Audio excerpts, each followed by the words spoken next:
Satnam, Waheguru Ji Ka Khalsa, Waheguru Ji Ki Fateh.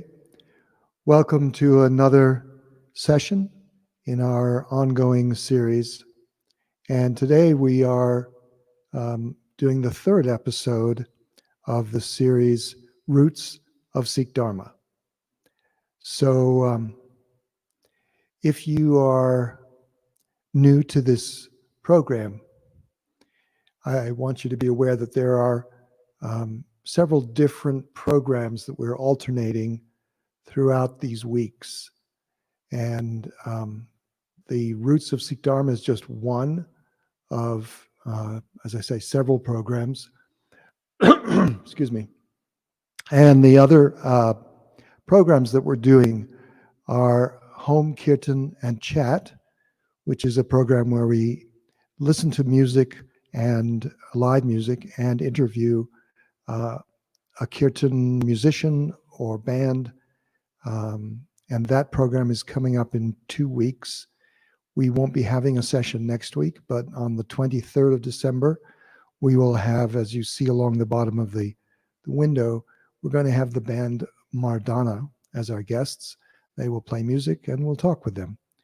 And then some of the other programs that we do that if you're not familiar with, you may want to check out, because there's recordings of these programs both on our SDI or Sikh Dharma International Facebook page and also on our YouTube channel. So the other programs are Dialogues in Dharma, and we'll be having another one of those in January. And then we also have the program Your Miracle Mantra Moment, which is where we chant the Shabad Dandan Ramdas Guru. And then we either talk about something to do with that Shabad or something that's going on in the world with us, however that comes out.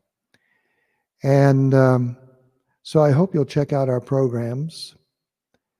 And this week, as I said, we're continuing in our series called The Roots of Sikh Dharma. If you are new to this, would you please be so kind as to put your name and where you're logged in from into the comments section, and then we can get to know you a little bit, and we can see the reach of this program live. So, of course, the recording of this will live on, so please feel free to share it around with friends, family, anybody you know who might be interested in learning a little more about Sikh Dharma. So in the first episode of this series, I talked a lot about what the overview of understanding what Sikh Dharma is.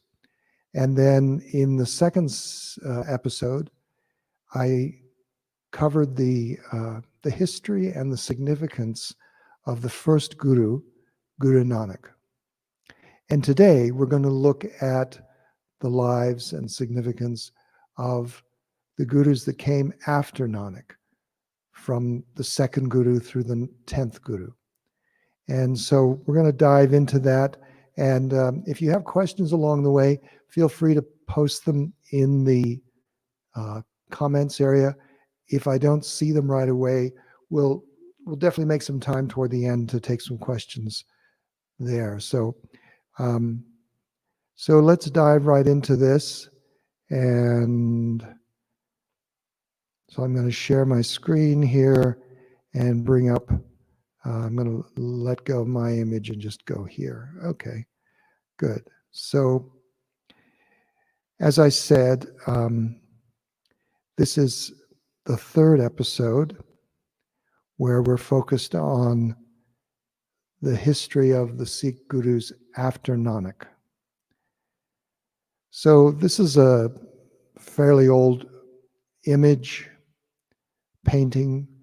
Don't know the exact time when this was created, but obviously these gurus rarely overlapped with their lifetime. So the idea of them all sitting together in reality would never have happened. did never happen. Nonetheless, this is an image that tries to capture the essence of the significance of these 10 gurus. And I've listed them all there by name: Guru Nanak, Guru Angad, Guru Amardas, Guru Ramdas, Guru Arjan, Guru Hargobind, Guru Harai, Guru Harkrishan, Guru Tegh Bahadur, and Guru Gobind Singh. So this was a lineage.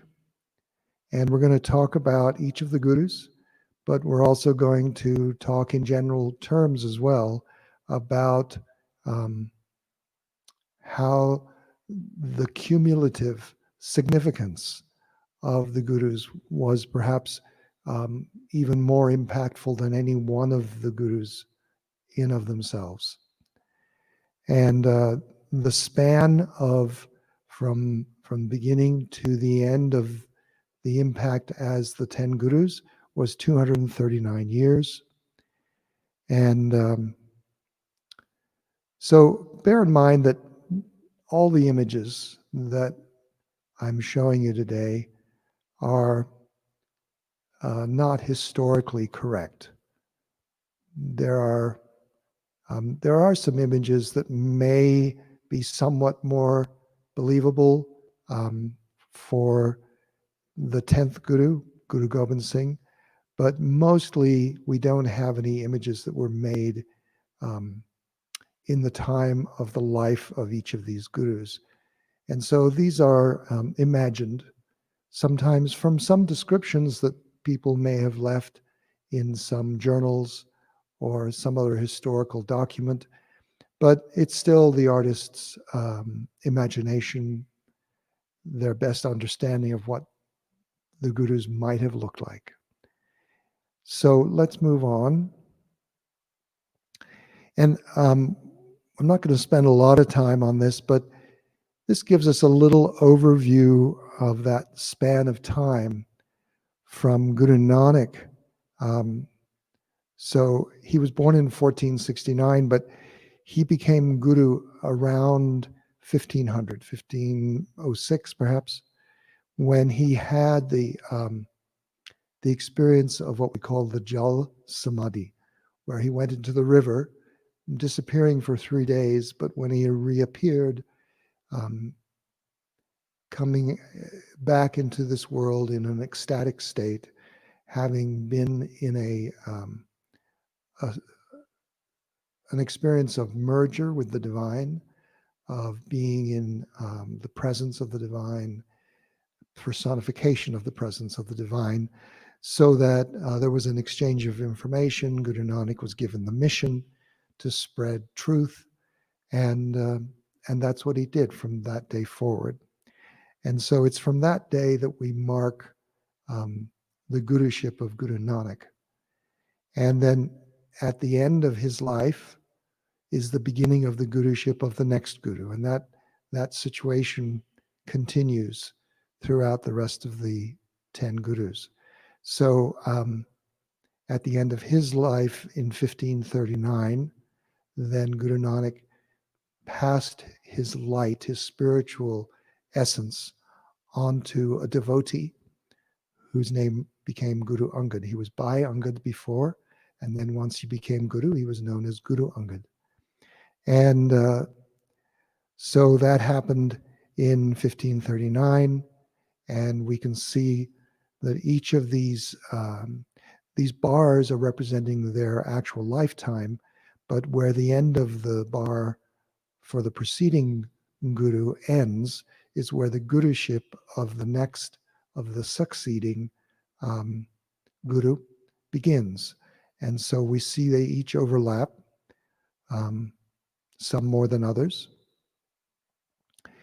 And so the guruship, the seat of spiritual guidance and authority, progressed through these 239 years until we get to the time of Guru Gobind Singh, the 10th Guru. And we'll talk about how he then passed the guruship to the Siddhi Guru Granth Sahib. But I want to keep moving here so that we can get through all the gurus in our time. And I want you to be aware that if this is new to you, then understand that this is a consolidated, kind of abbreviated look at the lives of these gurus. There is much more available to know and much more significance to gather from the study, more in-depth study of the gurus. But in this session, we're just going to give a kind of overview of each of the gurus, their accomplishments, their significance, a little bit of their history. But they very much embodied the light of Guru Nanak, who was the first guru. Each of them often referring to themselves as Nanak in their writing. It was often the style to conclude a composition by mentioning the author's name. And so even the later gurus would often end their composition with Nanak rather than their own name, as a recognition, as an acknowledgement that their light was also Guru Nanak's light. And they saw that as a continuation throughout the whole of the lineage of the gurus. And if there's time at the end, I want to get more into this a little to understand how the family connections play out in this unfolding lineage of gurus.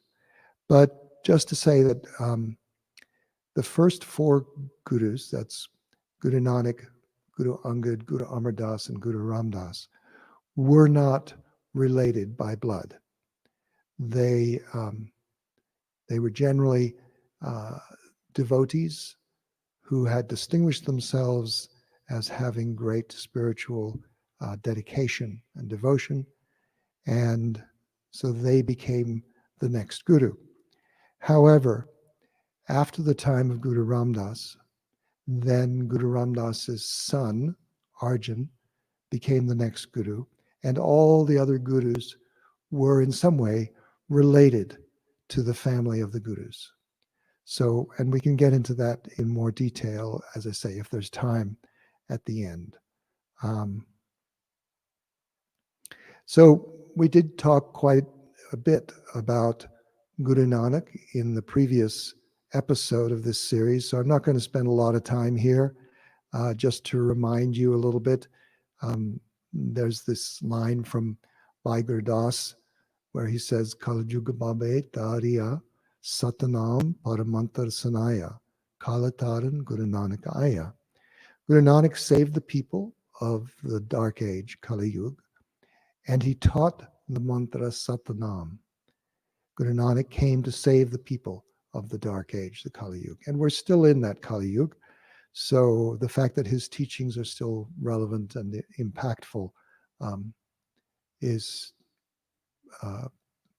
absolutely understandable. So Guru Nanak lived from 1469 to 1539, fairly long life for those times. And he was the father of another well-known spiritual teacher, Baba Siddhi Chand, who founded the line of the Udasis. And then I mentioned that he had his awakening or divine connection to the embodiment of the divine through the Jal Samadhi in 1507. And that's when he ascended to be Guru. And that's the word that we use, Gadi, meaning throne or seat of authority, meaning that that's when he came into that presence of Guru. And then he traveled on 5 different long journeys over 21 years, over 17,000 miles, most of it on foot. He founded Kartarpur after coming back from his journeys, where he lived out his final years farming, teaching, and growing a community around his teachings. And then things to notice about Guru Nanak are that he, of course, wrote the Japji Sahib and Reras, Asadivar. Sorry, that's misspelled, Asadivar. and other compositions. And he really established his teachings as a spiritual path for householders. And that was not that common. It was more that the monastic life was considered the highest life for spiritual pursuits. But Guru Nanak's teachings were very much that you stay in this life and you can have just as meaningful and just as deep a journey into the spiritual world, even though you are still having family. So after Guru Nanak's passing, then the second Guru, as I said, was a devotee of Guru Nanak by Angad, and he became Guru Angad. And a couple of things that he did were really significant. One is that he made a big effort to compile and write down the compositions of Guru Nanak, because for many people, this had been, during the time of Guru Nanak, just a verbal tradition where people would learn or memorize and share a composition just verbally. It was also the situation that many people did not know how to read and write. So that was appropriate at the time, that things should be memorized and passed around. But it was so great that Bhai Angad, before he became Guru Angad, had really started this process of compiling and writing down. And in this image, as I say, it's not historically accurate, but it shows those cloths wrapped around books where the compositions of Guru Nanak would have been written down. And to really write these compositions accurately, really there needed to be a new script. And so Guru Angad created this new script called Gurumukhi, in which it was a phonetic language that could capture all the different sounds of the various words that Guru Nanak brought together, because as he traveled so extensively, he must have been a polylinguist, really being able to speak languages of many people that he met, and capturing ideas and expressing them in languages that may not have been common to his place of birth. So having a language like Gurumukhi that can express these sounds phonetically was really useful. And so that's one of the very important things that we credit Guru Angad with doing. He also expanded the idea of Guru Kalangar. Guru Nanak had already started that idea, but it was Guru Angad who really started to lay the foundation of what we now see as a very impactful program worldwide of Sikhs feeding people. He also composed compositions of his own, 63 shabads and sloks. These are different types of compositions, poetic, but musical as well, compositions. And he traveled and reached out to people, expanding the reach of Guru Nanak's teachings. So we'll keep going here. Actually, what did that? Yeah, so this is a quote at the top: "Those who are blessed with the glorious greatness of your name," really kind of speaking to Guru Nanak now. "Their minds are imbued with your love. O Nanak, the ambrosial nectar is obtained within the mind by Guru's grace." So that was one of his teachings. And after the passing of Guru Angad, then Guru Amardas was the third Guru. And Guru Amardas was already fairly advanced in years when he became Guru, but fortunately he lived a long life. So he composed one of the very important banis, or compositions, scriptures of the Sikhs, called Anand Sahib, and 907 other compositions, shabads. He created the Anand Cottage wedding ceremony, although at the time that he created it, it would have been a little different than you might see it today. And I'll tell you a little bit more about that soon in this program. But the wedding ceremony that would have been used prior to this time would really have been based around probably the Hindu rituals of the couple moving around a fire. And so at the request, I'm assuming, of the Sangat that wanted to embrace some kind of a process that wasn't necessarily just what the Hindus were doing, then Guru Amardas came forward with this new way of having a marriage ceremony. As you can see from the quote at the top of this page, Guru Amardas was very aware of the terrible conditions that women were in at that time. And so he wrote a very famous composition where he says, "Of woman we are born, of woman conceived, to woman engaged, to woman married. Then why call her evil, of whom are great men born?" And so he did what he could to try to elevate the status of women. He banned the practice of sati, which was where upon the death of a husband, a woman would be obligated to throw herself on the cremation fire of her husband. He also abolished the idea of veiling, as is common in Islam. And so for followers of the Gurus, women were not obliged to cover themselves.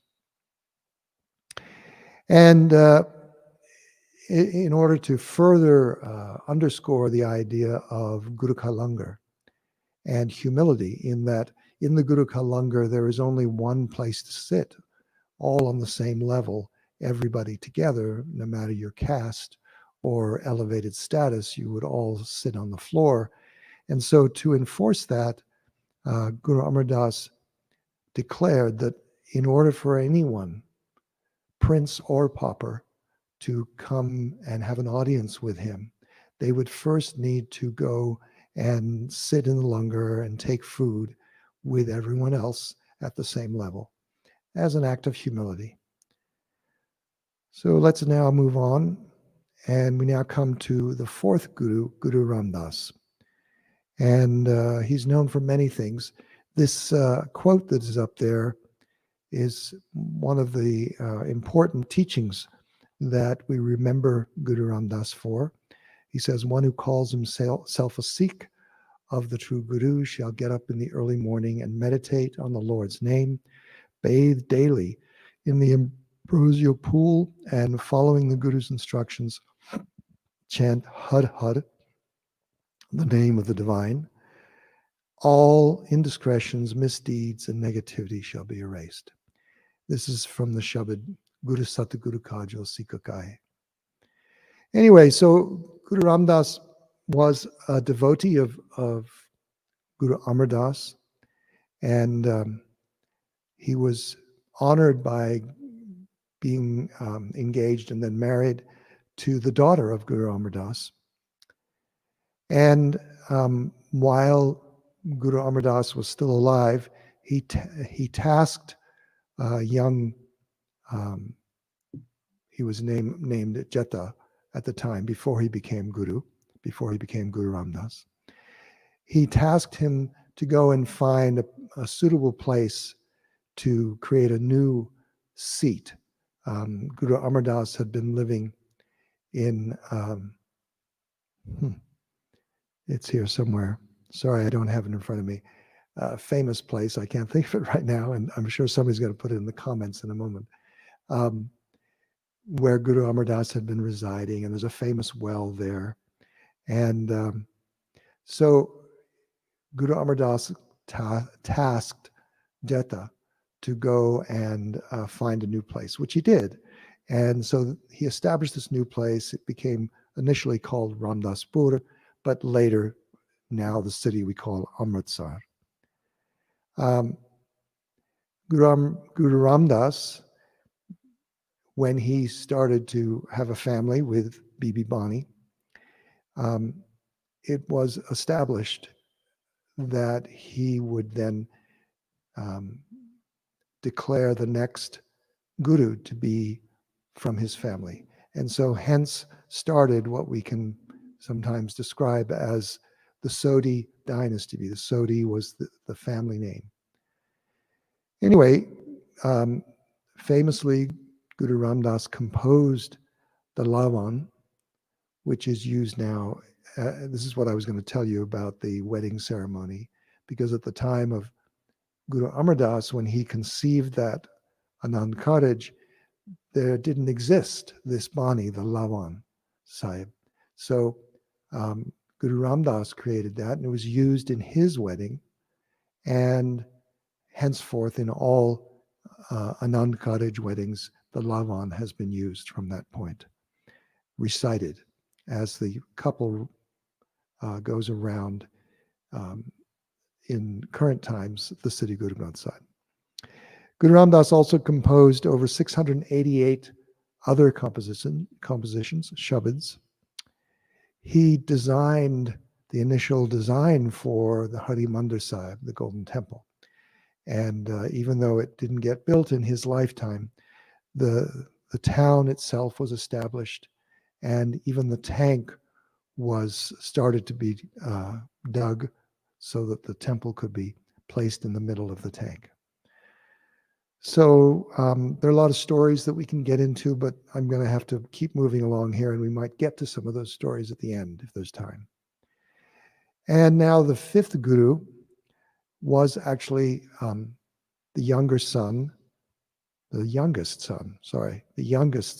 Guru Ramdas. And he became guru upon Guru Ramdas's passing. And this is an interesting line of teaching from Guru Arjan at the top here. The Lord of man and beast is working in all. His presence is scattered everywhere. There is none else to be seen. One talks, another listens. God is in both. God is the unity and also the diversity. I love that last part. Really sort of reformulating the oneness of Guru Nanak's message in a way that really impacts. So anyway, he did so much. Guru Arjan, the fifth guru, compiled the writings of all the previous gurus and then also added to them writings from other traditions. Bhagats, meaning poets, mystical poets from Sufi tradition, Hindu tradition, that were significant and had teachings that were very aligned with the gurus. He also brought those into what became known as the Adi Granth, which was the predecessor to what we call the Siddhi Guru Granth. And he also composed 2,218 other compositions. He composed the Sukhmani Sahib, which is a pretty long, it means lagoon of peace. And it's a beautiful Bani. And so he combined all of these into the Adi Granth. And without that process, I don't know whether the Siddhi Guru Granth Sahib would have arrived in the way that it did in our history. He also did an important thing of establishing the tradition of ragis, meaning musicians who were also devotees of the gurus, and they were trained, they were able to compose and play in rag, which is the classical Indian musical style. Because prior to the time that Guru Arjan became guru, nearly all the music that was played in the court of the preceding gurus was played by rababis. And rababis were people who played the rabab. In fact, the musician who traveled with Guru Nanak, his name was Mardana. He was a Muslim, and he had learned the instrument, the rabab, and so he traveled and accompanied Guru Nanak throughout their travels. And so that tradition continued through the first four gurus, with rababis of Islamic tradition coming and playing the music. But it was in the time of Guru Arjan that he declared, okay, from here on, yes, we can have rababis, but we'll also train ourselves as Sikhs to become proficient in classical music. So that was what he did. He ended up getting martyred by the Mughal Emperor Jahangir, and that's a whole nother story. But needless to say, it shaped the next guru's life. So the next guru is Guru Hargobind, who was also a son of Guru Arjan. And so there's a beautiful line here. Guru Hargobind became an embodiment of both spiritual and temporal qualities. And this is because, based on the martyrdom of his father, he realized it was necessary to take up arms, to defend themselves. And he originated the concept of what we call midi, bidi. Midi is authority and power in the spiritual world, and bidi, sorry, I got that the wrong way around. Midi is authority and power in the material world in terms of leadership, governance, and then bidi is spiritual realm, authority and leadership. And based on that, he wore two swords to remind everyone of these two concepts. And he trained himself in the skills of a soldier at that time. He also started the tradition called Gatka, which is a martial arts system, as a way to train his Sikhs so that they could defend themselves. And throughout that process, he established a permanent army, basically, to protect the Sikhs. And that group of armed forces continued to be important moving forward in Sikh history. It's important to note that although the Sikhs are still known for their military prowess, Sikhs never fought for conquest.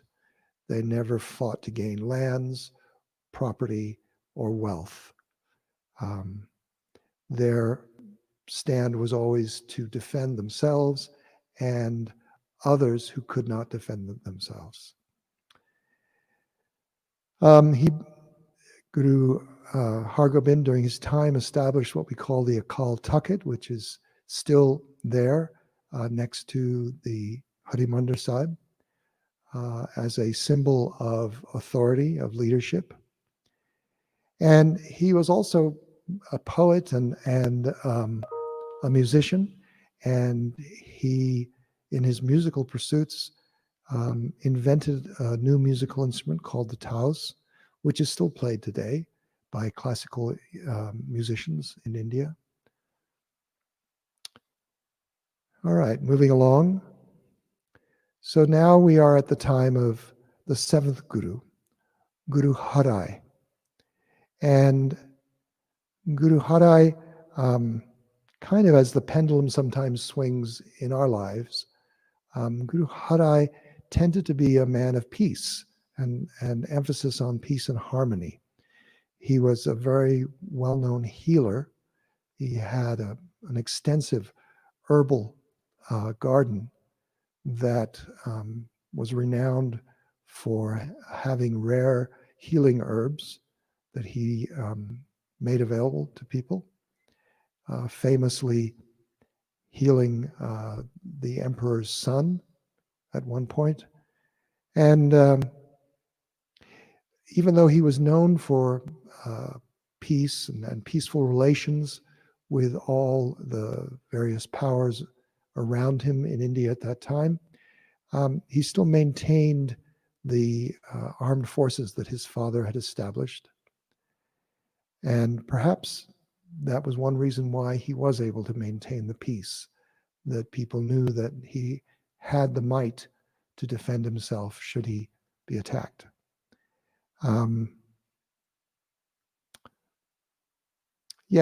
This quote of Guru Harai's here is kind of touching on his recognition of the gentleness of nature.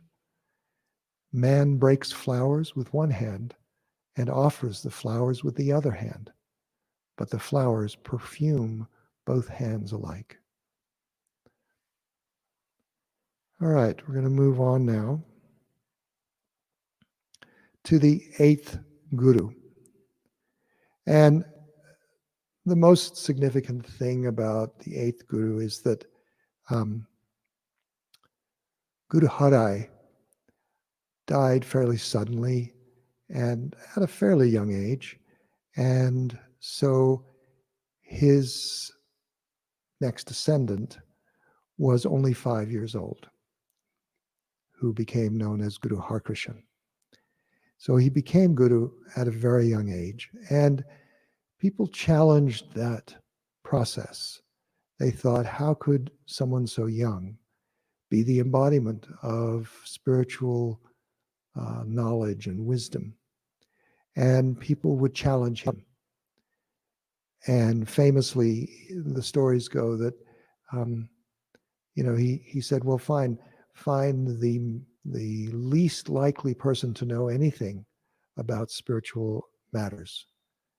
And so this pundit who was challenging the authority of Guru Harkrishan found somebody who was kind of a deaf, mute village hermit, to come and be there.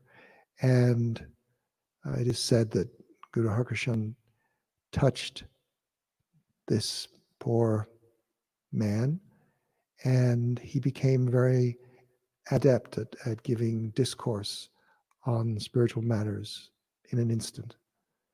And as if to say that it didn't matter what the body was, the spiritual enlightenment, the spiritual knowledge and wisdom can embody anywhere. And so, as I say, he became Guru at a very young age.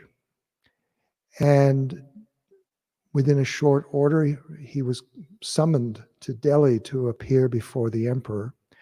And it just so happened that in Delhi, there was an outbreak of smallpox that was ravaging through the poorer areas of Delhi.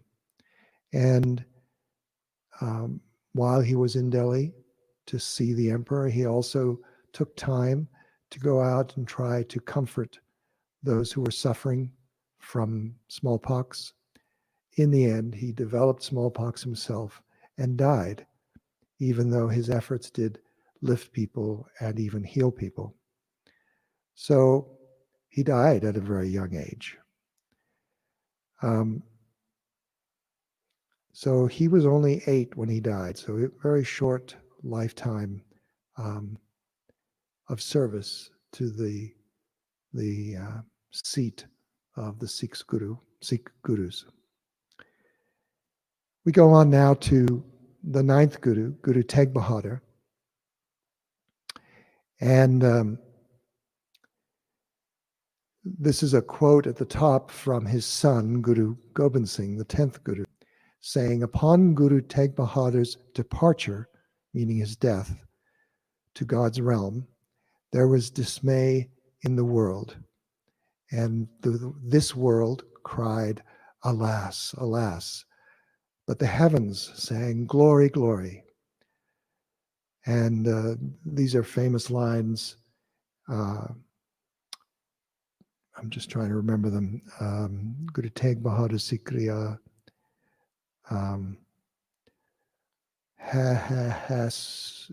The last part is Ja Ja Ja Suralok, meaning that in the heavens they were singing Ja Ja, great glory, glory to Guru Tegh Bahadur.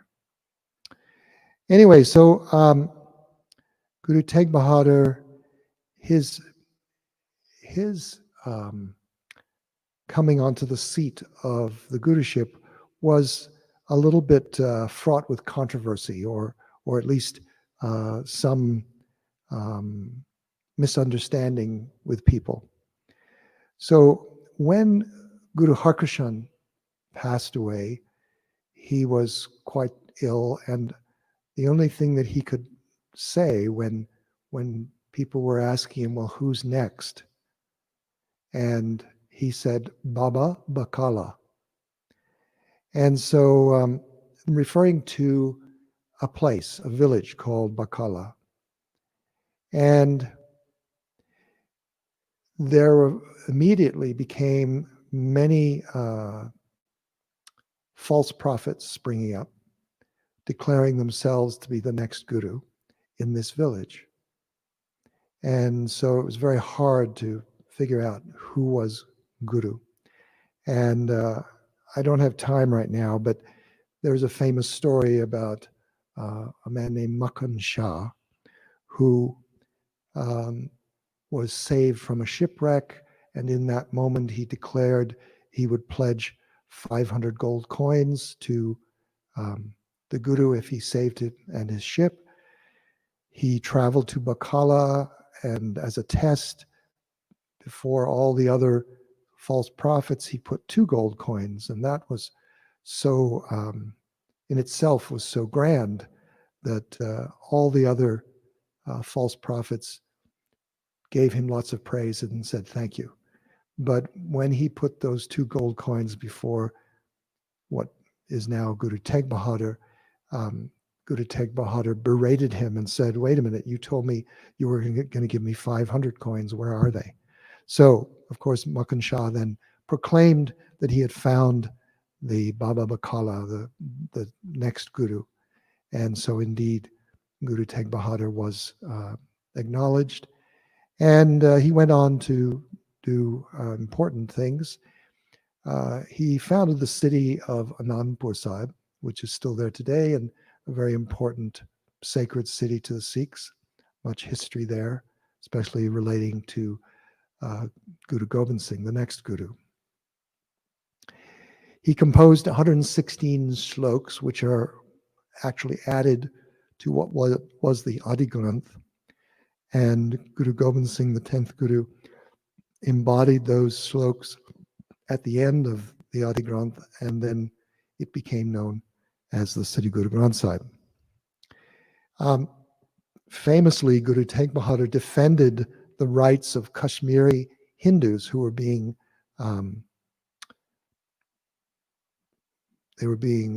persecuted by the Islamic emperor at the time, Aurangzeb. And if they did not convert to Islam, then their children were killed before them, and that kind of thing. So it was very harsh. And so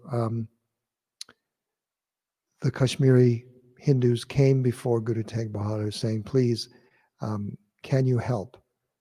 And he agreed to it. He traveled to the court of Aurangzeb, and unfortunately he was tortured and eventually beheaded, trying to defend the religious freedom of all people. So upon his death, then we get to Guru Gobind Singh, the 10th Guru. And this line, written by a poet at the time of Guru Gobind Singh's life, says, Waho Waho Gobind Singh Ape Guru Chela. Great, great is Guru Gobind Singh. He is both the Guru and the disciple. And that refers to some history that we're going to talk about here. So, because Guru Tegh Bahadur was martyred, Guru Gobind Singh was himself fairly young. He was only 9 years old when his father was killed. But as he was growing up as Guru, he was very well educated. He became a scholar and a poet in his own right.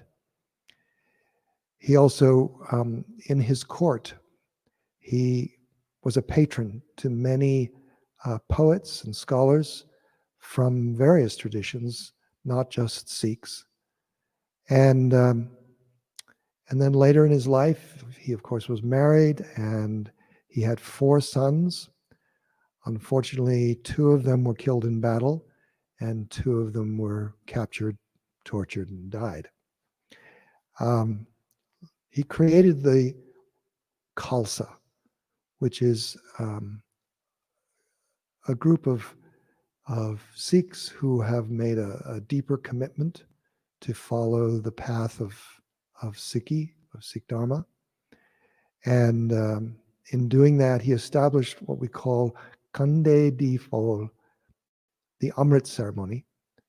And it is still done basically the same way today for people who wish to take the Amrit and enter into that brotherhood, that brotherhood, sisterhood of Khalsa. And then as a scholar and poet himself and musician, he wrote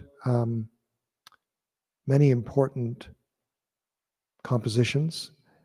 The most well-known might be Jap Sahib, and also Tav Prasad Swai and Benti Chope.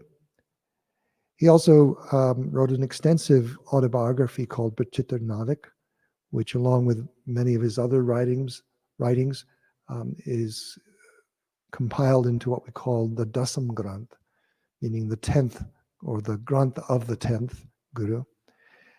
And then, of course, as I said earlier, before his passing, Guru Gobind Singh decreed that when he was no longer in human form, then all Sikhs would look to the Siddhi Guru Granth Sahib as their Guru. And indeed, from the moment of his death onward in history, around the world, in every Sikh Gurdwara that there is, the Siddhi Guru Granth Sahib is honored and respected as their living Guru. And so we're not going to talk much about the Siddhi Guru Granth Sahib right now, because that is a whole program in of itself that we will get to later. Let me just go back and check your questions.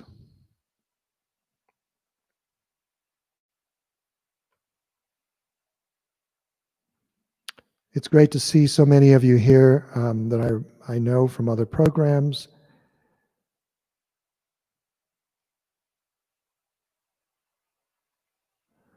Okay, I am getting corrected on a few things. I'll have to look up. You do this research and you try to get things right, but we're only human and we do make mistakes. So I apologize for any mistakes I've made. Sangeet, I cannot necessarily give you a definitive place to look. There is some information online, but his life was not really notable in terms of major crisis, because his life was more about peace and harmony. There's not a lot that was written about that. So just letting you know, it's a little harder to find. So as we go forward here, I want to just touch on a few of these images that I've put in. And remember, all of these images are not historically accurate. Let me hide the banner. I should have done that earlier. I apologize. Yeah, so these images, they represent various times of the gurus, or historical moments. I particularly like this image of Guru Nanak with Mardana carrying his rabab over his shoulder. I thought that, I don't know if I would really guess that that's the way he carried what must have been a very precious thing for him, to travel all those miles with an instrument. You would probably have a better way of carrying it. Nonetheless, what I liked about this image is that it shows him traveling at night, which probably was the case in many places that he went because it was too hot to travel during the daytime, and using the stars to navigate or at least illuminate his path. And so I loved that was expressed in that image, the humble and very basic conditions that they must have traveled in. And then the image to the upper right is a supposed meeting between Baba Siri Chand, who was the elder son of Guru Nanak. He established the path of the Udasis. He lived apparently a very long life of 150 years and never seemed to age, always looked very youthful. He was what's called a Bal yogi, very severe in his discipline. Anyway, there was a meeting apparently between Baba Siri Chand and Guru Ramdas at some point, where Guru Ramdas had prior to that not had very high regard for the previous gurus, because he had perhaps felt a little dismissed that his father gave the guruship to someone other than him. Nonetheless, whether we agree with that hypothesis or not, at some point the two of them met, and it is said that Baba Siri Chand was very clearly aware of the presence of Guru Nanak's light within Guru Ramdas, and therefore made great gesture of humility and respect to Guru Ramdas, and likewise, I'm sure. So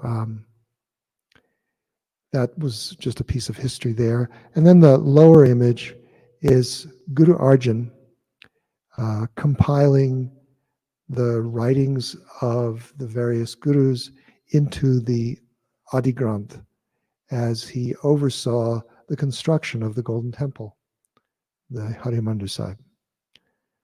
So that's all interesting history to look at. And then this is some other history related to Guru Gobind Singh. So the image on the far right there, obviously, as some artist has imagined, the family of Guru Gobind Singh without his wife, the four sons of Guru Gobind Singh there. The eldest son was from the marriage of Guru Gobind Singh's first wife, who then died. His second wife was the mother to the other three. And so anyway, that's a little bit of history there with the family of Guru Gobind Singh.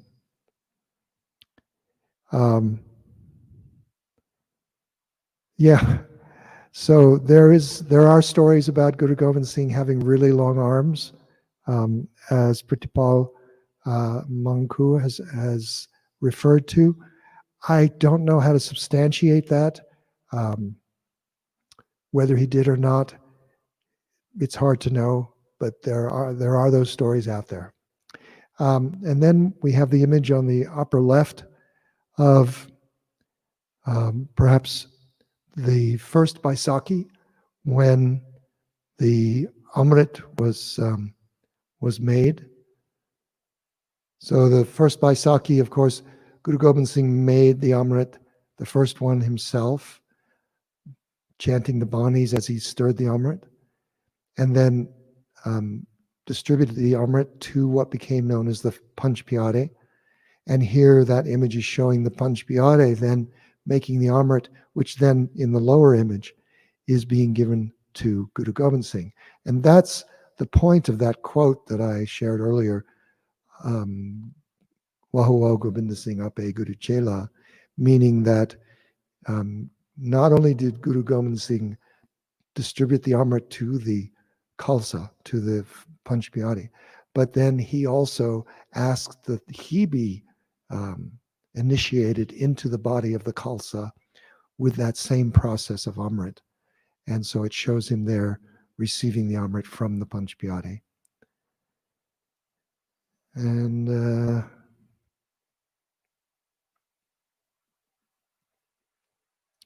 so let me go on here. All right, so I've been looking at your questions and I don't see any, so I'm going to go on here. Yeah, so we are looking forward to the next episodes of this particular Roots of Sikh Dharma series to cover what do Sikhs believe. And so that's what we'll be looking at in the next episode, probably in January, and I'll let you know about the dates on that. I wanted to let you know that I'm teaching a workshop online on December 19th through the 3HO Winter E-Solstice program that they're doing. And it'll be through their Facebook page, 3HO, and it'll be at 4 o'clock to 5:30 Mountain Standard Time. And yeah, so I think that's it. Thank you all for coming. Please, yeah, I'm trying to understand Inder Kaur's question, where Guru Gobind Singh is bearing and who did, I just don't quite understand what you're saying there. I'll give you a minute to update that if you need to, Inder. Yeah. So,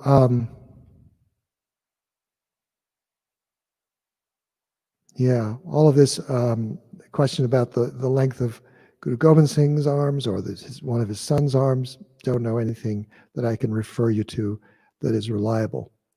Anyway, I want to thank you all for attending. Please do share this around. Please come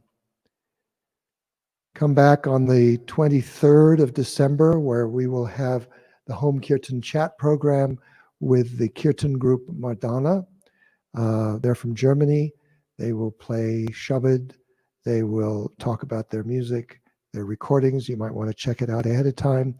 They're available through all the various places that you can get your music. And so please stay safe, stay healthy, and the vaccine is coming around the corner. Those of you living in the UK, I'm a little envious because it looks like you guys are a little ahead of everyone else, and hopefully we'll get through the coronavirus epidemic a little sooner than everywhere else in the world. Anyway, for those of you who are watching this after, after it was live in the recording, either on YouTube or on Facebook, just know that we and I do check the comments periodically. So if you do have questions, I do try to go back and look at those so that I can answer them for you. Anyway, again, see you next time. Be well. May you be blessed. Waheguru Ji Ka Khalsa, Waheguru Ji Ki Fateh. Satnam.